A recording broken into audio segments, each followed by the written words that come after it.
soars through generations. I know that you will keep your covenant. I'm calling on the God of Moses, the one who opened up the ocean. I need you now to do the same thing for me.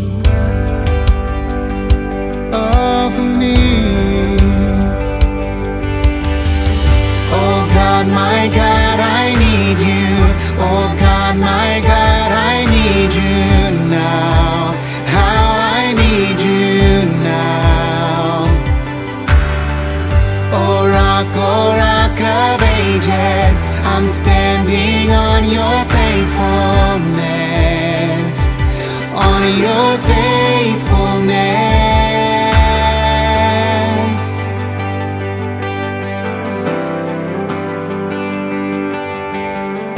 I'm calling on the God of Mary, whose favor rests upon the lowly. I know with you all things are possible. I'm calling on the God of David, The God of David, who made a shepherd boy courageous. I may not face Goliath, but I've got my own giant. oh God, my God, I need you.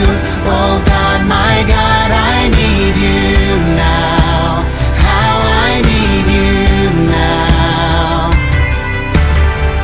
Oh rock of ages, I'm standing on your faithfulness, on your faithfulness.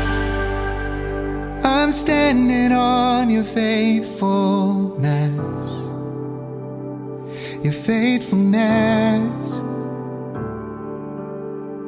You heard your children then, you hear your children now. You are the same God, you are the same God. You answered prayers back then, and you will answer now. You are the same God, you are the same God. You were a healer then, you are a healer now. You are the same God, you are the same God. You were a savior then, you are a savior now. You are the same God, you are the same God. Oh God, my God, I need you. Oh God, my God, I need you now. How I need you now. Oh rock of ages, I'm standing on your faithfulness, on your faithfulness. I'm calling on the Holy Spirit, almighty river, come and fill me again.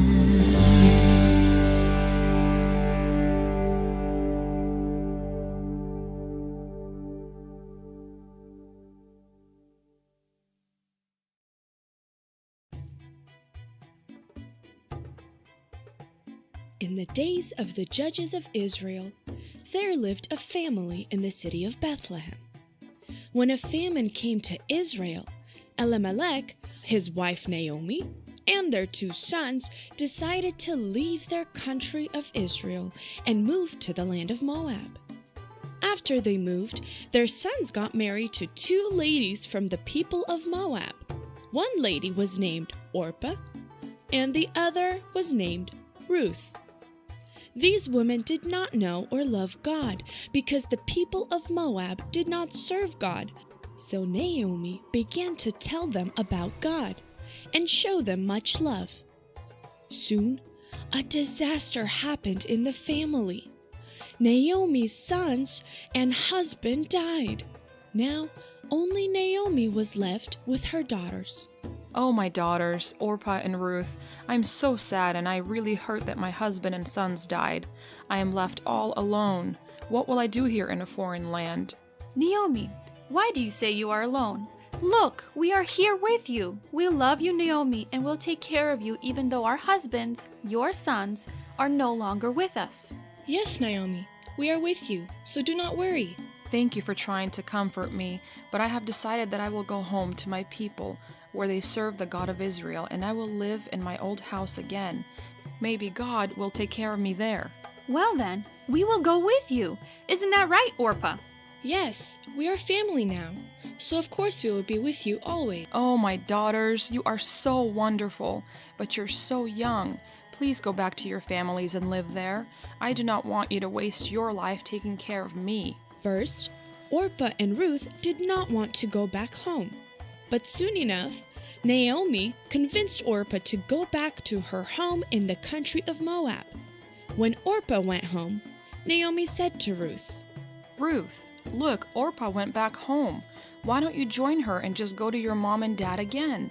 No, Naomi. When I married your son, I became part of your family. I started serving your God and want to be with you always. I already know a lot about the God of Israel and want to serve him because he is the real God. So I will go with you to Israel. Wherever you go, I will go. Your people will be my people, and your God will be my God. All right, daughter. I see that you are determined to come with me. Then let us return to my home country and serve God there. Naomi and Ruth went on their long journey to the land of Israel, into the city of Bethlehem, where Naomi lived with her family before going to Moab. When Naomi returned, there was great celebration in the city. Everyone was happy she came back to her people. Naomi and Ruth were very poor. Though God sent rain and there was harvest in the fields, no one took care of Naomi's fields when she was gone. Thus, they did not even have food. So Ruth decided to search for food for her and Naomi. Naomi, today I want to try to find some food for us.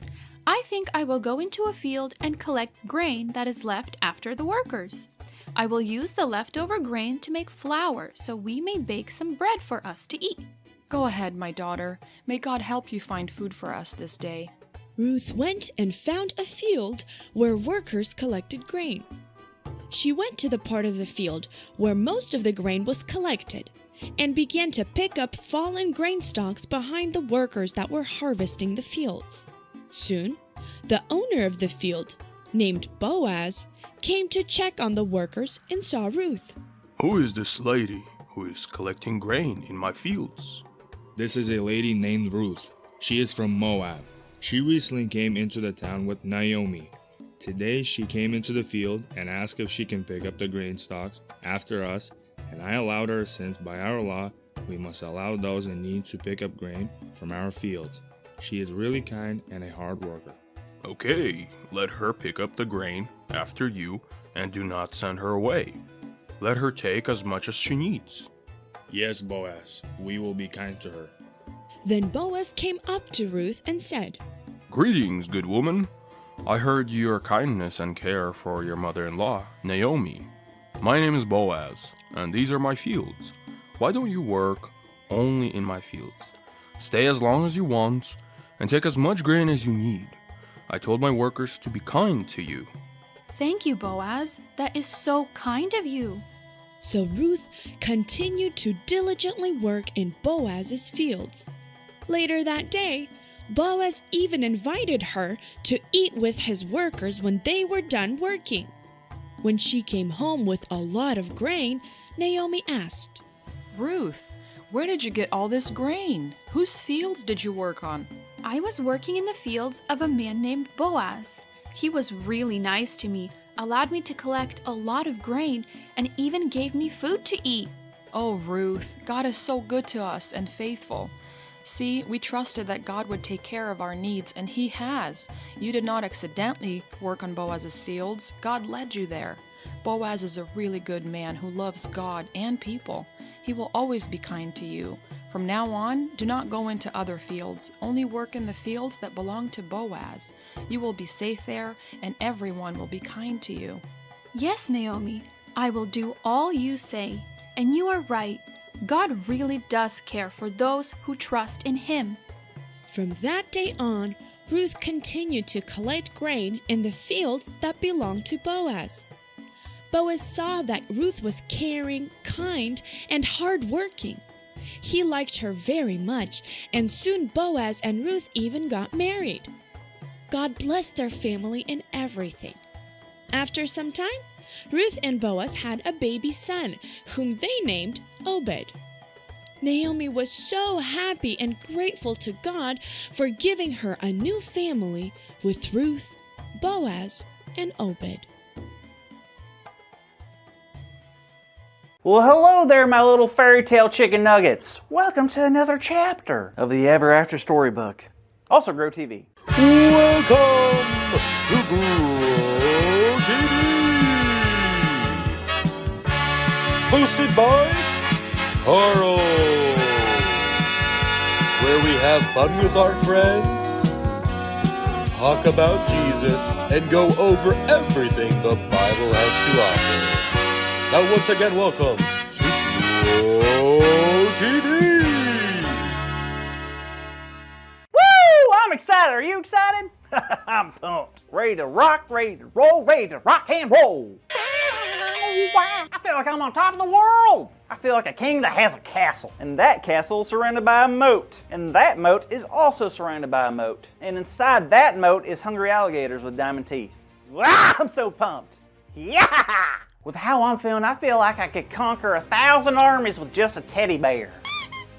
I could fly to the moon and fight all the slimy green aliens. I could ride my trusty steed into the mouth of a fire hurricane. I am so pumped right now. Bad guys, gone. Evil stepsisters, out of here. Mean werewolf in the forest, not today. Riddle-loving trolls under bridges, ha! Get out of here. Hey, Carl. Yeah, Grace! Whoa.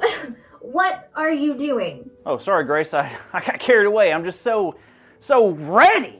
Ready? Ready for what? That's the thing. I don't know. That's awesome. Well, what got you in this mood in the first place? I guess it all started over the weekend. I was floating around the Ever After Storybook land, reading some of the greatest fairy tales of all time. Jack and the Beanstalk, Rapunzel, Mulan, Raya and the Last Dragon. Oh, and that really brave one about Merida. And then I picked up the book of Ruth and read chapter 3, and wow. Oh yeah? Want to tell me about it? Oh, you're not going to believe this. So last week we talked about how Ruth met Boaz, right? A loving guy who started to treat her very well. And as you know, he was even related to Naomi, Ruth's mother-in-law. Yes, such a wholesome story. That's the thing, it keeps getting better. Now apparently back then, if someone very close to you died, you'd wear clothes to show others how sad you were. You'd wear clothes that would show that you were grieving. Wow, I didn't know that. Yeah, but Naomi and Ruth talked and they decided that Ruth was going to wear clothes that would show others that she's possibly looking to get married again. Wow, how exciting! So one day Ruth got ready and walked up to the place where Boaz was sleeping, near his stores of grain, and when she arrived, he woke up. And then Ruth did something that was truly bold. What did she do? She asked Boaz to redeem her family by marrying her. Wow, that is bold. That was probably unheard of back in Ruth's time. That's what makes this so cool. She had the courage to do something that not a lot of people would have the courage to do. Right? I mean, she's really putting herself out there. I would be so nervous. What if he said no? She really was taking a huge risk. But Boaz was so impressed with Ruth that he called her a noble woman. Oh, nice. Want to explain to the kids what noble means? Well, I had asked my unicorn friend here in the Ever After, and he said this. Being noble means you're the person who does the honorable, respectful, and righteous thing. Nay. Thanks, Al Capone. Okay, so, are you gonna tell me? Tell you what? What did Boaz say? Ruth asked him to marry her. Did he say yes? Unfortunately, no. Oh no, that's awful. Just kidding, he said yes. Boaz and Ruth would become husband and wife, and Naomi was so excited. I can't even imagine. How cool is it that God took care of Ruth like that? Not only that, God gave Ruth the boldness to do something so daring. I guess you're right. So that's why you were so excited earlier, right? Yes, and it just got me thinking. About what? Well, think about it. We have no idea what our future holds. We don't know the challenges that are going to be waiting for us in the next chapter of our story. But what? But it's so exciting to know that no matter what's coming, God will continue to give us boldness like Ruth had. I love that. I know I'm terrified to do a lot of things, but this story really inspired me. I'm going to ask God to make me bold like Ruth. And like you, of course.